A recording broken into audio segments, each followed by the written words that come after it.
Hello friends, so today's video is going to be a list of fantasy books that if we had a formal new adult age range, I think these books would fit well within that. I'm going to have a timestamp that you can skip ahead if you just want to see the list of books, but I actually wanted to start with a little bit of a conversation about new adult in general. That way there's a little bit of an understanding as to why I'm mentioning those books specifically, as well as if you've never heard any of the conversations around having new adult, maybe now you have some information about it. But I'm going to start with that. The timestamp will be in the description bar if you'd like to skip ahead.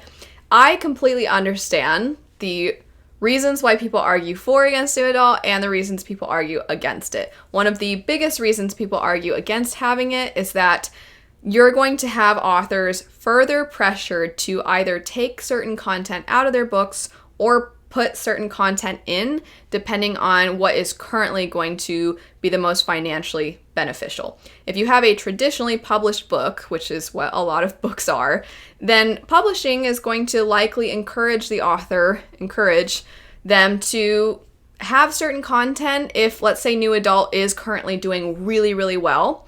If an author wants to write a story that's a little bit more wholesome and adventurous and sweet and fun, and new adult is what is trending right now, and they think that that particular story could do with a little bit more adult content, the author might be encouraged to put that adult content in so that it fits within new adult. You might see the opposite happen as well. Maybe an author wants to write something that is a little bit more heavy, that dives really deep into something, or maybe it's a slower paced kind of story, and you might have them, exactly the same thing in reverse, asked to take that content out because it would sell better if it was more appealing to a younger audience. You already have these sorts of things happen, and the more that you further separate things into age range categories, the higher chances there are for authors to have to play those games, basically.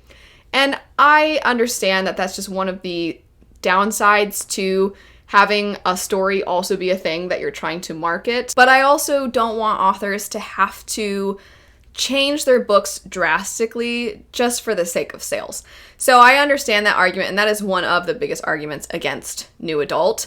However, I also think that I, at least, always want people to have a good idea of what they're getting into when they pick up a book. Of course, if you just want to pick up something on a whim and see if you like it, there's fun in that as well.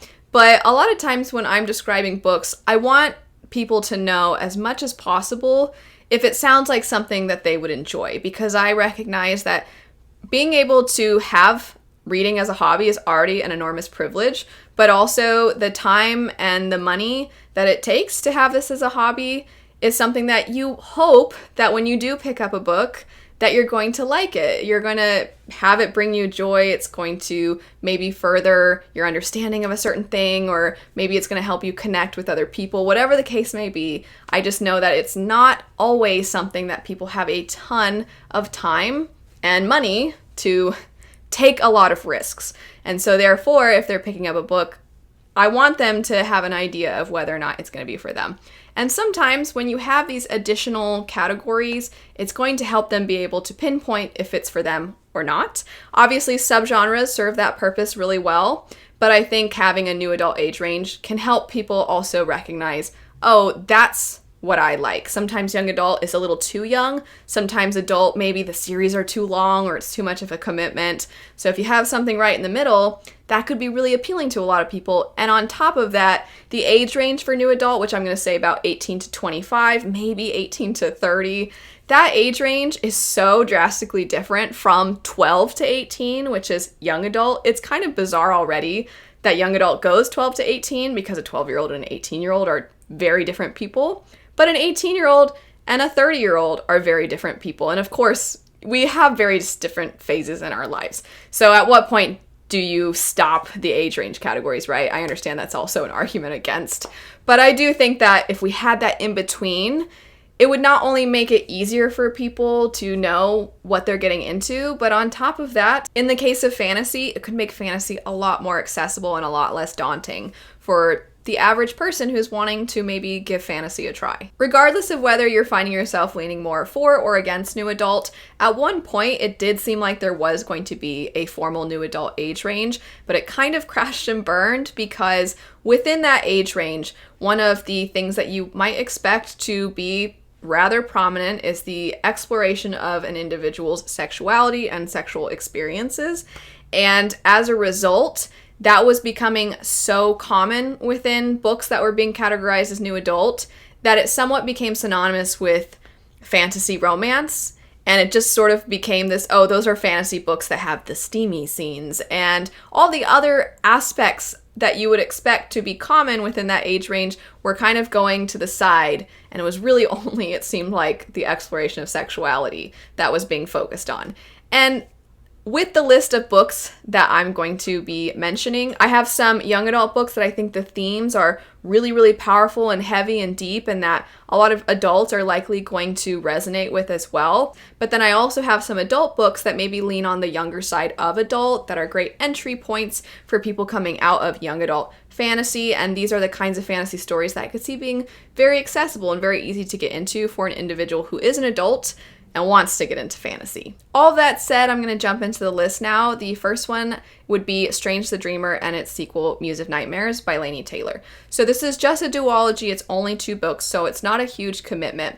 It is considered young adult right now, but a lot of people have noted that this could very easily be considered adult because of the weight of some of the themes. You really explore generational trauma. You explore, without going into extreme amounts of detail, the healing of individuals who have had things done to them. They've been taken, they've had things done without their consent, and you're seeing a lot of that explored. You're also seeing PTSD, and you're seeing people who are currently exhibiting a lot of more aggressive tendencies, and why we should meet that initially with compassion or trying to understand why a person is in that place. Why do they seem to be acting this way?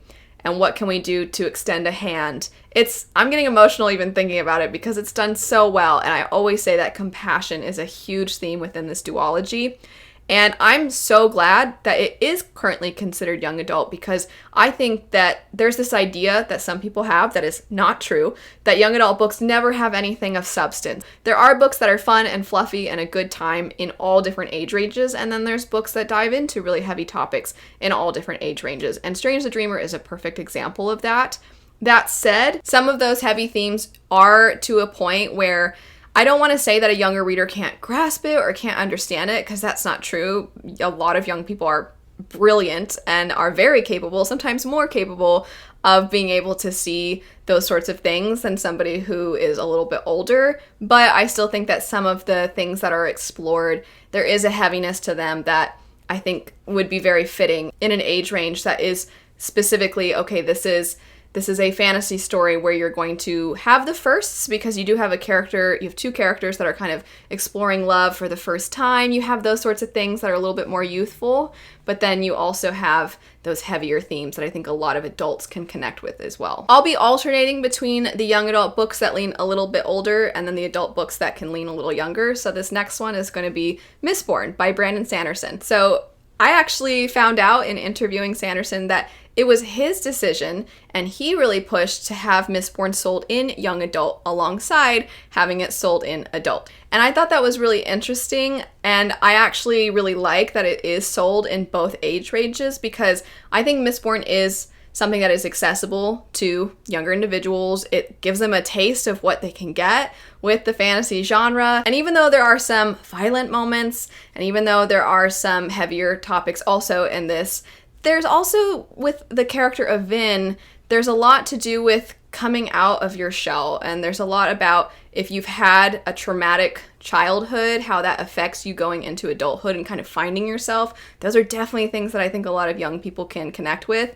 But just the fact that it's sold in both young adult and adult tells me, okay, there's some overlap. It could easily be sold in new adult as well. And I know for myself personally, I did have some pretty traumatic things happen in my childhood that I wasn't even able to identify as traumatic, or that I was traumatized. I couldn't even assign that word to the experiences I had when I was younger. It wasn't until a few years ago that I was even able to recognize that that was something that I'd experienced. And then I think as a result, when I read Mistborn, so much of my connection to the character of Vin, it was something that I couldn't really have processed when I was younger, it's almost like I had to be a little bit older to recognize that what Vin's experiencing and her progression and her arc, it was something that, oh, okay, so I connect with this. I relate to this. And obviously our experiences aren't exactly the same because I don't live in a fantasy world, but there's just certain elements to it that I think a person who has come through on the other side and gone through something, that once they've gone through it, it's easier to see. Switching back to young adult, we have the book Blood Heir. I have yet to continue on with this series, but the first one in particular, I described it as feeling like the next step up after Six of Crows. With the Grishaverse, the Shadow and Bone trilogy definitely feels like young adult and slightly younger end of young adult. And then Six of Crows and Crooked Kingdom feels like older. So it feels like you're aging up the books with the readers of Grisha. If they first read Shadow and Bone, as they're getting older, okay, well now the Six of Crows duology is going to meet them there. And I always love when authors do that, when they kind of have books that age up with their readers. And even though Blood Heir is not by Leigh Bardugo and it doesn't take place in the Grishaverse, a lot to do with the setting and the way in which the characters' backstories are explored, the details of their backstories. Those are the sorts of things that I think people who like Six of Crows would also like about this one. But I actually think that Blood Heir, it leaned a little bit older, I would say, than even Six of Crows and Crooked Kingdom, because the characters in that duology, you're kind of like, I mean, I'm going to age them up in my head. You kind of automatically age them up, but some of their interactions are a little bit young, the way they talk to each other, it feels a little youthful, and then in Blood Heir, there's just something about it that those characters feel a little bit older, but I wouldn't consider that adult fantasy by any means. It just doesn't feel like young adult either. After that, we have Rage of Dragons. So Rage of Dragons, in a lot of ways to me, actually feels like a shonen manga. So a lot of shonen manga or anime is going to have characters who are essentially leveling up throughout their story. They're becoming more powerful. They have this goal. They're trying to attain something, or they're trying to defeat something, or they're trying to find something. They have something they're working toward. But in order to get to that point, they're going to be beaten down so many times, and they're going to have to come back out of it. They're going to have to persevere. They're going to have to push forward. And in doing that, you see them not only grow physically, not only enhance whatever skills they have, but you're going to see them grow as a person as well.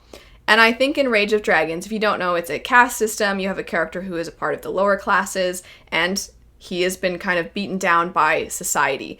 And he, at some point, has had enough. And I don't want to say what finally pushes him over the edge because it is a little bit of a reveal, but something finally pushes him to a point where he is not going to be content with where he is anymore. And so a lot of the book is essentially the leveling up factor. He is trying to become even stronger to a point where it's starting to consume him. And there's a lot of exploration about revenge and whether it's worth it. But so much of the book is dedicated to his improving of his abilities and his skills and him becoming stronger. It feels like the next step after a lot of shonen manga. After that, we have the Aurelian Cycle by Rosaria Munda. The first book, of course, being Fireborn.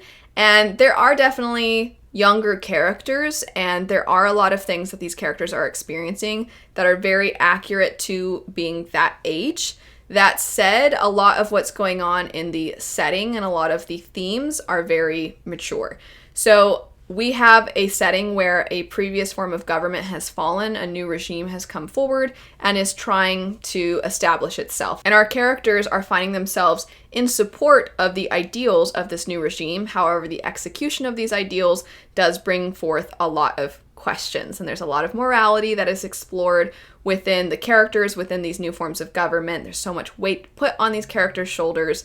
And I think that because the characters are younger, a lot of younger readers are going to be able to see themselves in those characters, but then some of those themes are things that I think older readers are going to appreciate being explored. There's a lot of nods to Plato's Republic, and within the second book in particular, there's a lot of exploration of freedom of press, which I think is really interesting. In the third book, because the characters are getting older, they've gone through so much, there's been a lot of loss, there's been a lot of sacrifice, them questioning their own actions. In that third book, you have them thinking about what comes next, which is something I definitely think ages 18 to 25 really connect with. You're starting to wonder, is this what I want for myself? How much am I willing to devote to what I previously already devoted myself to. Do I really want that anymore? I've changed as a person, or maybe I haven't really changed. Maybe this is what I want. And so that sort of a plot line is something that I think that new adult age range, the target audience, would connect with a lot. Last on the list would be Daughter of the Moon Goddess. This is one that is currently sold as adult, but in reading it, it actually feels very youthful, and it reminds me of a lot of other young adult books. So I think it's the tone of this one that makes it really well suited for new adult. You do have a lot of those, the very first time somebody's falling in love and trying to decide, is this the person for me? Maybe there's someone else out there. What do I really want for myself? You see the character considering also how they fit in within groups of people and them caring about their family while also still trying to balance, trying to do what you can for your family, but then wanting to do things that would be things that you want for yourself.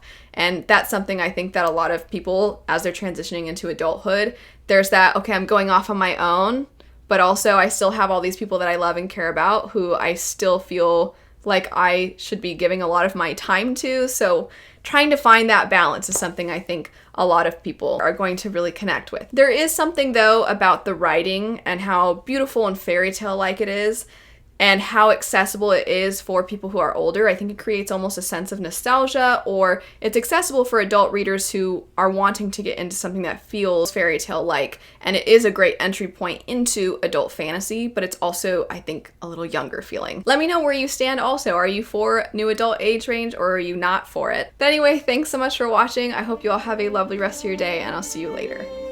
Bye.